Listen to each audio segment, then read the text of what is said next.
Hey, hi, hello. My name is Mia Marie. I'm a Western tropical astrologer and I make videos about both astrology and tarot. So if you like what you see, hit the subscribe button. Today, I'm going to be talking about July's astrology and how it directly impacts you.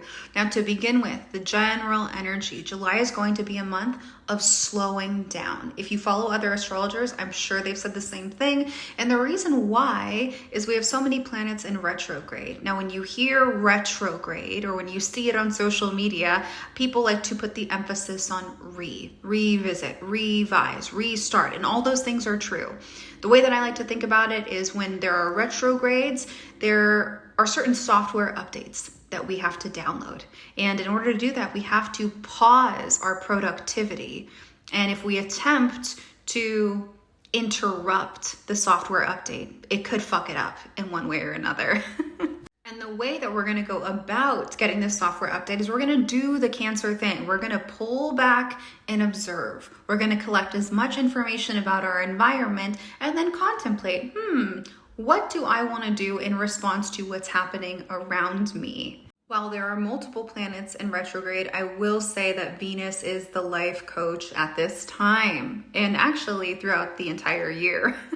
And what she does is she goes, okay, what do you value and why do you value it? You have a set of values and morals, I suspect. But are you living by them or is it just wishful thinking? And the way that you'll grow in your awareness as to where you stand with your relationship to your morals and values is you will have multiple opportunities where there is choice. There will be choices presented to you that reflect your past, your present, and your future. And it's up to you to see which one you gravitate towards or which one that you mindfully choose. And these kinds of conversations, these choices that we're being presented with are important because in the middle of July, we have the South Node sliding back through Libra. And that means that we are going to be called out aggressively for all the ways in which we are codependent or over-reliant on others to the point where we will willingly sacrifice our identity, our courage, and our authenticity to be a part of a group or to be in connection. No matter how fake and phony it is. So without further ado, let's see where this is happening for you. Pisces risings on July 1st and 2nd, we have Jupiter and Taurus sextile the sun in Cancer. This creates a really creative, abundant type vibe. It doesn't last long and it is softer, but I sense that you're writing a lot or you're putting energy towards creative endeavors or just creativity in general. You could be going on what I call play dates with new people, but also Jupiter in the third can lead to short-term or short distance travel, which is exciting. On July 3rd, we have the full moon in Capricorn, which is beautiful energy. I made a whole video about it. Feel free to watch it. But this is happening for you in your 11th and 5th house. So again, there's an emphasis or a gravitational pull towards creativity. How do you shine? What is your authentic face? What is the performance of your life? And with the moon in your 11th, I sense, and I've been saying this, I think that you're going to be leaving your line of work. I think that you are not aligned with whatever it is that you are hired to do, and you're wanting to pull away from that space. There's some baggage that needs to be released as it relates to networks, groups that you choose to affiliate with, etc., etc. The sun is in your 5th house, so you could be reconnecting with your sense of joy. You could be reparenting yourself, learning how to reparent yourself, or specifically mother yourself because it's Cancer. The full moon is also square the nodes, which creates an emotional intensity. There is some kind of fire beneath the surface that's driving you to step away from groups and networks and social circles that just don't fit anymore. But it's positive even though it's friction, right? July 1st through 9th, we have Venus and Mars in your 6th house of day-to-day routine, habits, health. So you could be focusing on how you've been taking care of yourself, your physical body, rest, run-of-the-mill, what it takes to keep the human body thriving. But also this could mean that your workplace is a little chaotic. People are putting on quite the performance in a way that's distasteful, but you are dismissing it because Venus is there. It lightens the blow. You might write it off as immaturity or bids for attention. Again, further emphasizing that you just don't feel quite at peace or at home in your workplace. On July 10th, two things happen. Mercury moves into Leo, which is again your 6th house of daily routine, health, and overall well-being, and Mercury is the planet of talking. So I see you having messages or wanting to communicate or needing to communicate more. There's just something that you have to say and you seem to be holding the mic, or the mic is given to you and you're asked to share what you have observed, learned, ways to contribute to systems, efficiency, things of that nature. Mars is also moving into Virgo that day, your house of committed partnerships, business contracts. So you could be handling something legally, and also you may have the desire to beef it out with somebody who you would consider a partner. There is some unfinished business here that requires some courage. You want to step to the plate and handle this immediately. July 17th is a big day because there are a lot of energetic shifts happening. So the first one is the new moon in Cancer opposite Pluto. So again, your 5th and 11th house.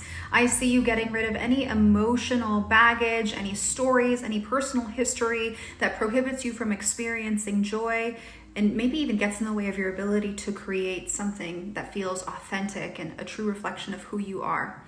At the same time, the universe will be emptying your emotional reservoir and replacing it with a sense of, I feel safe, I feel loved, it's okay for me to create, I feel supported when I create. So it's very positive. At the same time though, Pluto is talking to this transit. So there is this underlying feeling or suspicion that something's just not right, something's off, but because it's in opposition, you can't see it clearly if you can see it at all. So just keep your feelers out. There might be something boiling beneath the surface that's ready to explode. Also on July 17th, we have the nodes sliding to Aries and Libra. This is a long-standing transit. And in essence, it's going to teach all of us the ways in which we are codependent on others. This is very important to you because it triggers your 2nd and 8th house, which means that in relationships, how do you abandon yourself to fabricate peace? Someone who has Libra in the 8th house can feel like, oh, if my partner's not okay, I'm not okay. Or if my environment is unstable, then I am unstable. And there seems to be no barrier. So I see that you will be working away from relying on your partner's or your environment's temperament to tell you who you are and what you need to do. Now, at the same time, you will be pulled towards experiences and situations and circumstances that demand that you prove your value to yourself. This can be a time where you're feeling a little bit insecure because you have recently established a new identity, and now is the time where we're putting it to the test. Are you going to act on your gut instincts? Do you trust in your talent, skills, and ability? Can you stand alone? You're going to pull away from group thought or wanting to be in partnership and focusing more on what you can do. It's not so much on shared resources. If you're someone who invests or makes investments, I don't see that being something that you want for the next year. You want to maybe pick up a new craft, talent, skill, income stream, things that prove that you can take care of yourself, Taurus things. And lastly, on July 17th, we have Jupiter in Taurus square Mercury in Leo. This triggers your 3rd and your 6th house. So there's something happening maybe at work, I suspect, where someone is over-promising and under-delivering. They have a new idea or a new plan that they want you to get on board with, and there's a lot of optimism and expansion in the tone of their voice, but it's not on stable ground. Jupiter is the planet that is the size of all the other planets combined, but it's filled with nothing but hot air. I would not invest or entertain the ideas that happen around or at this time.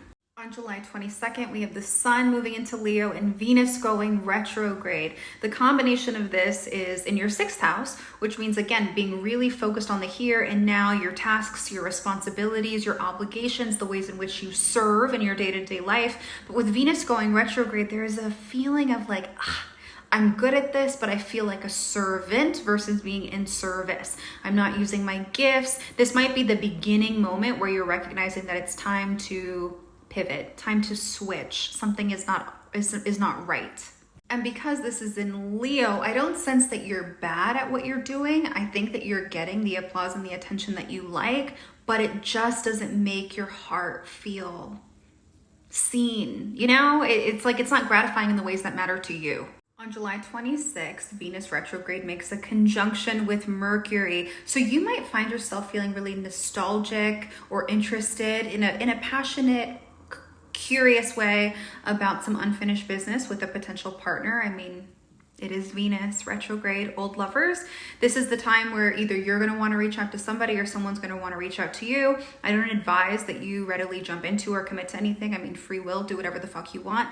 But also this experience only exists to help you detangle, if you so choose to engage, detangle any emotional knots in your body and mind.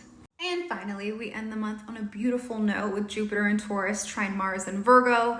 This is a time when your creative endeavors, something that you've written, something that you've created, is gaining the attention of people who are naturally good partners for you, be it romantic or business partnerships, alliances. You are gaining trust through speaking your truth. This could be very healing and restorative for your throat chakra. And these relationships are long lasting. It's not something that's going to fizzle out in time. It is a gift from the gods.